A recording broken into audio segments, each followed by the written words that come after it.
Hola, hola. Welcome to another episode of the Money Chisme podcast. And on this podcast, we talk a lot about personal finance, investing, entrepreneurship, and just ways to build wealth. But usually it's with the mindset of a neurotypical person, right? But what about those who are neurodivergent? Like, how does wealth building and finances impact them? And they have their own unique hurdles that they have to overcome. So, with me today to talk about it is Shalese here from Neurodivergent Millionaire to share her financial freedom journey as a neurodivergent person and give some tips to others to help them in their wealth building journey. Hi, Shalise. Thank you so much for joining me today. Thank you so much for having me. Yeah. I'm excited because as we kind of were talking offline a little bit, was that it didn't occur to me that as we speak about personal finance and building wealth and everything, as I mentioned, we're usually thinking about like a neurotypical person and not really wondering like, okay, what obstacles will someone have as a neurodivergent person? And I'm excited to have this conversation because I think it's something that we do need to become aware of and learn about these things too, as well. So I'm excited for this conversation. But I would like to start a little bit from the beginning, curious and see how your journey to now has been. I guess my first question would be was like, did you know that you were neurodivergent off the start or towards the end? Some people get diagnosed later in life, especially women. Yeah. Oh, yeah. Yeah. I actually got diagnosed at the age of 2, so I always Hmm. knew that I was autistic. Hmm. I think, though, that I was always confused by my diagnosis because I always thought to myself, "Well, if I'm doing so well in school, why am I being ostracized? Why am I always being treated like I'm different?" And I got the painful Uh-huh. reality that when I was in high school and a classmate of mine told me there's something different about me that Oh she can't wow. put her finger on, that's when I realized, "Oh, okay, it really is something about me that is different Hmm.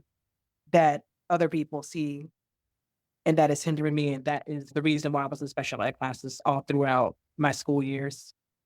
Oh, wow. Wow. So you got at least some access to some different types of like care and stuff like that early on because you were diagnosed pretty early. But you were able to grow with it and learn and how to interact with how that impacts you. So once I guess you started working, I know I've seen some of like your Instagram and a little bit of YouTube where you talked a little bit about it of how you started noticing some obstacles in your jobs and stuff, and I want to get into that. Absolutely. So what would happen is I started off looking for college, work study jobs, and Mhm, I would always get rejected. I'm thinking, "Okay, I got through the interview, I filled out the mhm, application," and I would notice that the people that were hiring for the position, they would tell me things like, "If you ever need a job, let me know." And then mhm, they would make an announcement saying they were hiring. And every time I would take them up on that offer, there would be some excuse as to why they wouldn't hire me. And hmm, eventually I started to feel like this is personal. It keeps happening consistently. I realized they just don't want to hire me. And yeah, so it made me think to myself, what is it about me that can't get hired? And I eventually got my jobs throughout my career, and it's like no sooner than I would get a job, I would end up being mhm, let go for reasons like not being able to fit into the office environment. I actually was pulled mm, into the office one time because my supervisors was complaining that I wasn't being social enough. yeah. What? Yeah. And Oh my god, I would have gotten fired too because I'm at the yeah, office. I'm antisocial. yeah, because my whole thing is like we are at work Yeah. to work. We're not at work to Hmm. socialize. At least that's what I thought it was. But apparently there's a lot of unwritten rules in the neurotypical world when it comes to work. Mm. And another thing that I had an obstacle with is the fact that certain accommodations I would need at work, a lot of employers would say that they couldn't accommodate it. Like, for instance, I tend to work better in a quiet environment. Mhm. with less distractions, and a lot of employers found it unreasonable for me to get that accommodation. Hmm. And then I had a Interesting. job one time where the supervisor thought that it was a retail job where I was facing customers, Yeah. and the supervisor complained behind my back that I was socially awkward, and she was regretting hiring me because of that. Oh, wow. Wow, Yeah, that's because it was a customer-facing job, and she thought that I wasn't social enough for the job. And mm, I still to this day don't understand what they mean by socially awkward. I can't wrap my head around it. It doesn't make sense to me. yeah, But it yeah. did become clear to me that it's something about me that people know that I'm not neurotypical. I've been Mhm, told it's the way I speak, it's the way that I carry myself, it's the way that I walk. I've been told it's all kinds of things that make people know that I'm not neurotypical. mhm. But that's what's been making it hard for me with jobs. I've been faced a lot of discrimination when it came to getting hired because Yeah. of these things. And the thing is, they don't tell me outright that's what it is, Mhm. but they find other ways to say it Yeah, the or, to workaround. avoid saying it. Just because it's illegal for them to discriminate against me, they don't wanna admit that they're Yes. doing it. So, I've had a lot of that happen on jobs, and then I've even had situations where I would get the job, and then Uh-huh. the second they found that I'm autistic, they would try to talk me into quitting or try to convince me that the job is not for me, and yeah, Wow. just a lot of craziness, and Yeah. so it's just I just wanna keep a job. I just wanna be employed and be able to build something for myself like everyone else. Yeah, yeah. That yeah, because as soon as someone hears like someone's like autistic or something, they like it's immediate like red flag and they start like freaking out about it instead of trying to Yeah. learn about it and seeing like, okay, Mhm. how can I actually accommodate you? What do you need from me to make sure that you can still perform the task or whatever and make it an easy because a lot of stuff like being in a quiet spot like I don't see why they couldn't have accommodated that and it's one of the things that now we talk about like entrepreneurship and you start building your business and that and for Mhm. me as I start building out money cheese and stuff like that and eventually I would like to make it into a bigger business and hire people and stuff like that and I'm already thinking of those types of accommodations is like, okay, like working from home, what can I do? And I think as, you know, our types of communities, as we start building our businesses, we have to start thinking about that too to make a business that Mhm. is diverse and equitable and accommodating and inclusive. And you usually think about like, like race or different types of background, but you don't think of like being neurodivergent or some people don't think of like maybe some type of disability. And a lot of Right. those can be accommodated pretty easily. It's just I think people just freak out at the beginning. Like, They do, and then there's a lot of stereotypes too about being mm-hmm, neurodivergent. There's a lot of stereotypes that we're lazy, we don't wanna work, we, mm-hmm, are very picky. There's a lot of stereotypes that we're difficult to work with and that we're gonna be yes. a liability and all of that. Yeah. So I guess my question for you would be as someone that is, for example, for someone that's building their business, like what Mhm. would be your tips or advice to have these conversations that they do Yeah. hire someone like and make sure to not make it so taboo? Right, I think that there needs to be a lot of training involved, like neurodivergence, there needs to be mandatory training in all Hmm. workplaces about being aware about neurodivergence and how to work with it. There needs to be more Hmm. awareness made, first of all. And secondly, I also feel like people need to just get themselves acquainted with the fact that we exist and we ain't going nowhere. Hmm. And they just simply need to learn to work with us. Yeah, because not everyone's going to be like a social butterfly. I Yeah. am an introvert, so it really takes a lot of effort. Like sometimes I will have to remind myself, like I haven't talked to my coworkers in a little bit. Let me go say hi to them or whatever because it's true. That's something that's expected at a job to go be friendly and or whatever. And I get Yeah. it to be expected like every single time. It's like okay. So yeah. And so you don't think about these things of how it might impact somebody like that. Just like how I was saying with personal finance. And we talked a little bit about like how it has impacted you with your jobs. And I've seen on like your YouTube and Instagram that one of the ways that you try to overcome that obstacle was through side hustles and stuff like that. So I want to ask you, what kind of side hustles did you have? So my first and foremost one that I did was I rented my cars out on Turo.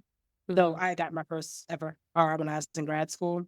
And toward the end of the semester, before I graduated, I did not have a job lined up. And so I decided I had this bright idea to go on Google and look for Airbnb of cars, renting your cars out. And sure enough, there was this platform at the time called Relay Rise, but now it's called Turo. I'm sure you've probably heard of Turo.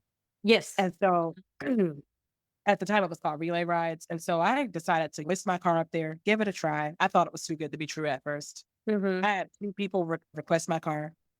And I was skeptical and did not accept it, and I finally gave in on the second try and accepted it. The rental, everything went smoothly, and then I got my first check. And then I thought, Hmm. "Oh, I'm gonna keep this going." And I realized I could make money without having to go into a job and deal with office politics. I could make money that way. And so Yeah. I started doing that, using that to fund my travels.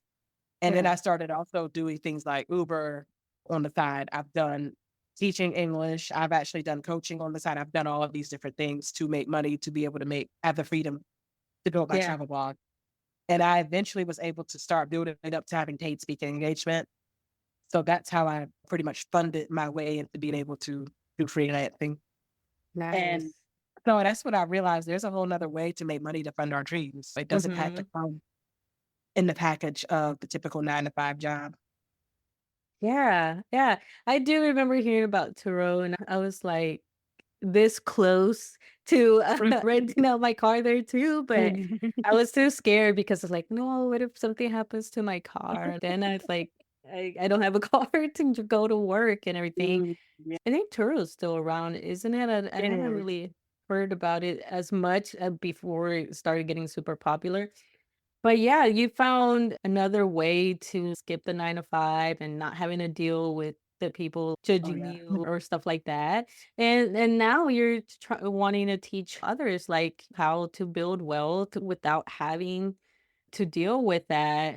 And so I want to go into some of your tips and advice for someone that is neurodivergent and going through this as well. What are some of your tips or some advice for them?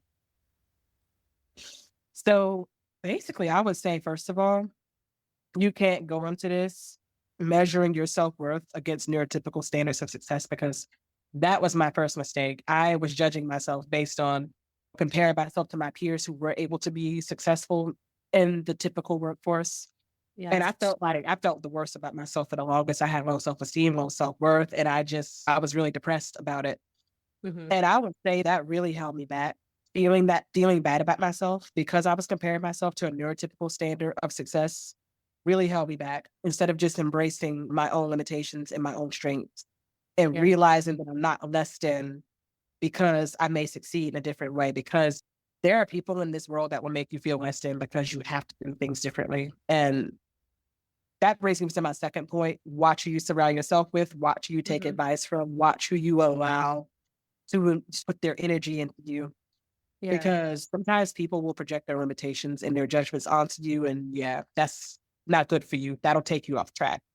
And also, I would say on top of that, really embrace these opportunities out here. Mhm. There's a lot of opportunity to make money on social media, to create content, to do freelance. The internet has made so many opportunities. And so I would say take advantage of those too. Like just understand that there's a will to get out here and make money without being subjected to ableism. Mhm. And so go and get it. Yeah, that's one of the things that I'm glad about learning how to use the internet or building the multiple sources of income and stuff like that. And for me, it was just like, so I don't have to go work all the time. I can have free Right. time to do this stuff. But it works for someone that has neurodivergent or for those that are disabled or something like that. Oh, yeah. Or those who are building a family and everything like that. It has made it so flexible now when you have these options and learn how you can just go around the corporate world or 9 to 5 and all that stuff. And so I'm glad that Mhm. you're out here and helping people and teaching these. And I know you wrote a book. I saw a little bit, and I do want to give you a chance to shout out your book and tell us a little bit about it. Yeah. So Neurodivergent Millionaire just really pretty much talks about all the obstacles we deal with when it comes to building financial freedom Mhm, and the workplace and getting proper accommodations. And so the book really is me proposing solutions to the common financial problems we have as a result of the obstacles we have. mhm. This is me talking about another way we can handle our finances because we have to handle our finances differently because we don't have the same advantages that the neurotypicals have. We have that means we have to handle things differently than the neurotypicals. And so that's what my book was about, really talking about finance from a neurodivergent perspective, how we got here, why are we in this position, and how we should maneuver around it. Yeah, yeah. And can you give us an example of something that like someone neurotypical would do kind of their finances? Someone neurodivergent might have to do it a little bit different. First of all, for instance, Dave Ramsey, he believes in shaming people for in debt for being in a low income. He believes in shaming tactics, and Yeah. that does not work because the thing is, when it comes to our community, a lot of the reason that we're in a financial bind is because of things that are our fault. Healthcare, health expenses, being Mm-hmm. discriminated against with jobs. These are things that aren't our fault, and we're listening to things that are shaming us for the position we're in due to outside circumstances. That's not helping us at all. Yeah. And also, a lot of these financial gurus, they don't take into consideration our struggle when it comes to making money, and they don't take into consideration also the aspect of the autistic relationship with money, for instance. Some of us have a very black and white relationship with money in the sense that we'll take things very literally to the point Hmm. where it can be dangerous. So, for instance, instead of understanding that we could settle a credit card debt or we could settle an old debt for less, we'll Hmm. take that literally and we'll think that we'll have to pay the full amount, which can cause us to sometimes be so obsessive to the point where we forego our basic needs. Like we'll not pay our rent thinking that, okay, Hmm. pay off this credit card, or we'll not pay for food, or we'll not pay for things we need, trying to Yeah. pay for credit card debt, all because we took it too literally that, oh, you have to pay this or your credit's gonna go down, which putting all that sacrifice and going without really does not help you anyway, because by the time it's gotten to the point where it's in collections, it's not even worth doing all that for. You might as well sell it for less or you can get it deleted. So come to find out, you're putting all of this effort and making all this sacrifice into something that is not gonna help you anyway. Yeah. So it becomes Yeah. Yeah, you know what? Yeah, you're right because I didn't even think about that. That some of the advice and tips and everything like that, someone with autism, they Mhm. will take it, like you said, Right. very literally and then just hyperfixate. I got to do this, and then And that's that all was I'm gonna my own focus. mistake. Yeah. I've totally made that mistake, and Uh-huh. I look back on it, and I, like, think about all the things I could have done if I had not fallen for that. Yeah, yeah. And I'm glad that you found because like being neurotypical, like it would not have occurred to me that when I'm putting out information or whatever to also give, yes, here's this tip or advice, but worded in a certain way or whatever, or a disclaimer or whatever like that. So, like, I guess what would be some tips you would give for or wish that some of these financial coaches or when I put Mhm. out like financial advice or whatever or tips, like what is some things that you wish that would be added or disclaimers or something like that? Another thing that I wish financial gurus would highlight is that these things that they're talking about may not apply to everyone, and that if it does not apply to them, don't take it to heart if it does not apply to you. Yeah.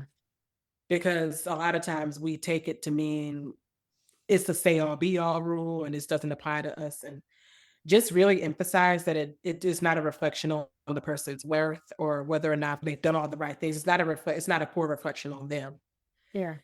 And so I think that needs to be emphasized. And also another thing that a lot of financial people have a bad habit of doing is they also emphasize the idea of just taking any job for the sake of having a job, and they don't stop and consider the fact that not all jobs are worth it to take. So let's say that Mhm.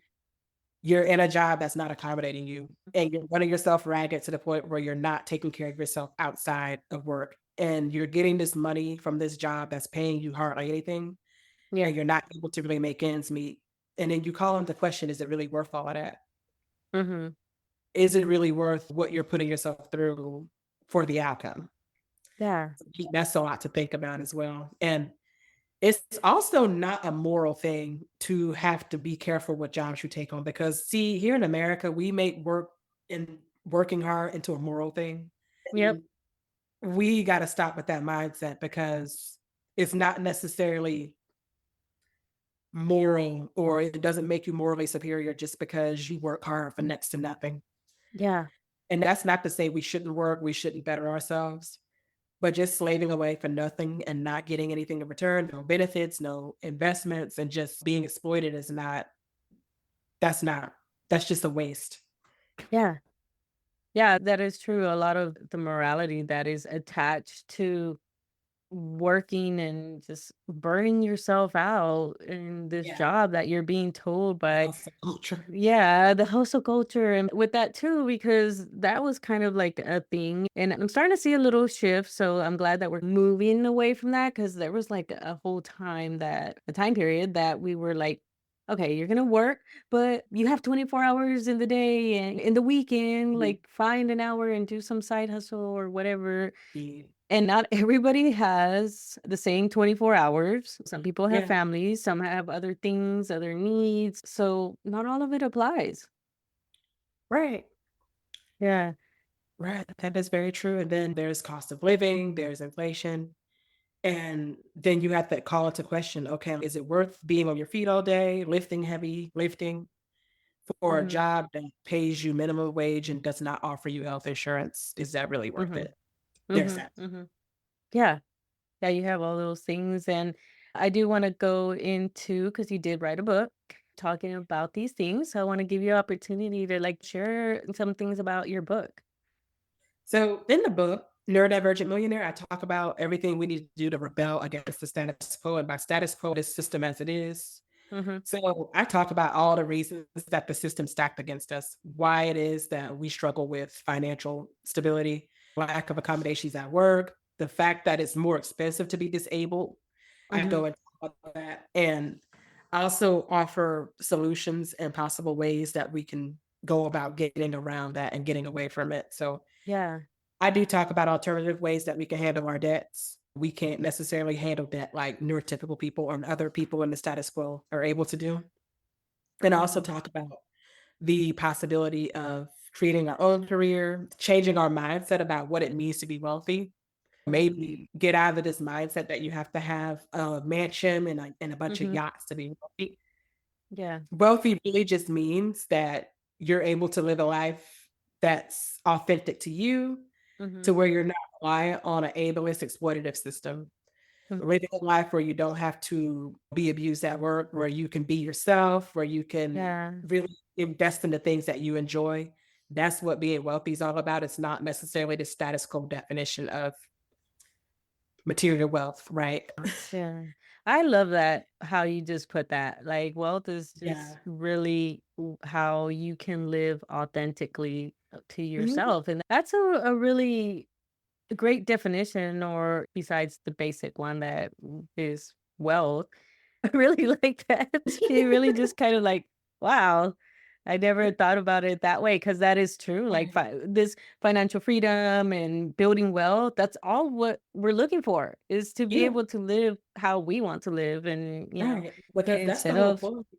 yeah, yeah. Money So, gives you agency. Money gives you the ability to have options, to not have to mhm, subject yourself to ableist systems, to not have to subject yourself to abusive situations. I mhm, mean, money gives you options and empowerment, and that's really what it comes down to. It's not about buying a Mercedes or anything like that. And yeah. that's not to say you shouldn't buy luxury goods, but that's not the only thing that wealth is about.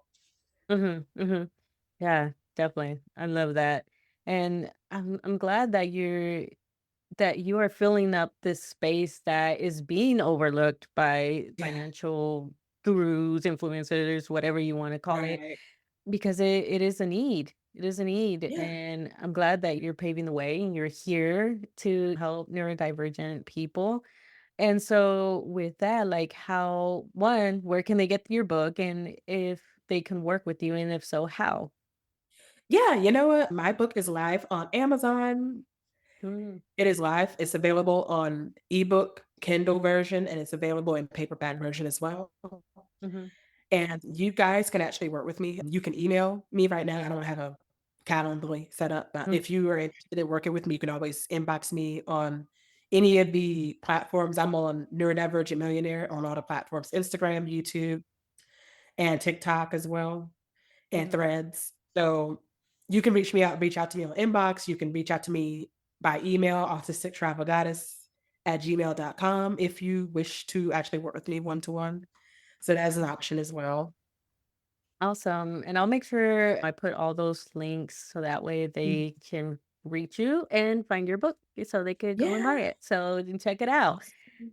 Yeah, but other than that, thank you for coming on here and bringing the awareness. That's what Yes. is important. Bringing awareness that to this again, this need that is being overlooked and teaching like people like me because again, it's easy Oh, as a yeah. neurotypical to overlook these things True. similar Yeah. to people who have some disabilities and the people that don't have disabilities, we overlook that stuff too. And it's Oh, yeah. of the things that I'm working on too that I follow. Oh my God, I can't think of her name right now, but I'm learning so much through her of how I'm being ableist, I guess, in Mhm. without knowing it. And so Yes. now, yeah. So I'm glad that you're in this space and bringing that awareness.